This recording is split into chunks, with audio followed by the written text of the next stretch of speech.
జ్యోతిష్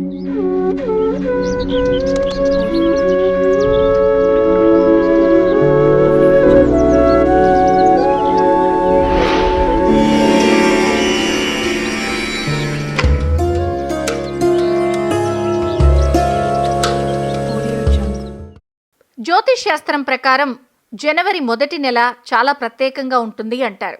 4 శక్తివంతమైన గ్రహాలు ఈసారి 2025లో గమనంలో జనవరి నెలలో మార్పులు జరుగుతున్నాయి. మొత్తం 12 రాశులపై దీని ప్రభావం ఉంటుంది.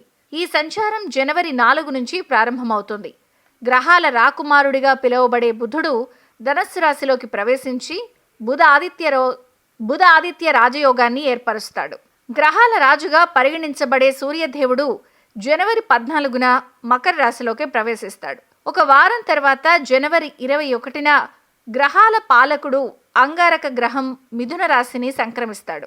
జనవరి 24న బుధుడు రెండవసారి సంచరిస్తాడు. మకర రాశిలో సూర్యుడితో కలుస్తుంది. దీంతో మళ్ళీ బుధ ఆదిత్య రాజయోగం ఏర్పడుతుంది.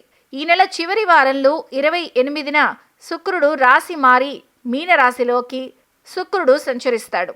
బుధుడు, సూర్యుడు, కుజుడు, శుక్రుడు అందరికీ శుభాలను కలిగించే శుభగ్రహాలు. ఈ గ్రహాల గమనంలో మార్పుల వల్ల కొన్ని రాశుల వారికి అదృష్టం కాబోతోంది. గోల్డెన్ పీరియడ్ ప్రారంభం. అవెవరో చూద్దాం. మేషరాశి మిమ్మల్ని ఆర్థికంగా బలోపేతం చేస్తుంది.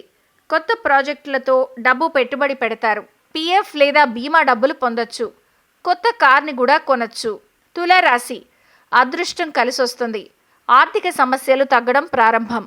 బ్రహ్మచారులకు వివాహాలవుతాయి. పాత పెట్టుబడుల నుండి ఊహించని ఆర్థిక లాభాలు. పెండింగ్ పనులు కొనసాగించవచ్చు. మకర రాశి చాలా ప్రయోజనకరం. వైవాహిక జీవితంలో ఆనందం. కుటుంబంతో కలిసి రొమాంటిక్ ప్రదేశాలను సందర్శించవచ్చు. పూర్వీకుల ఆస్తులు పొందొచ్చు. మీ వ్యాపారాన్ని విస్తరించడానికి సరైన సమయం. పనిచేసే వ్యక్తులు పనిలో కొత్త బాధ్యతలను కూడా పొందొచ్చు.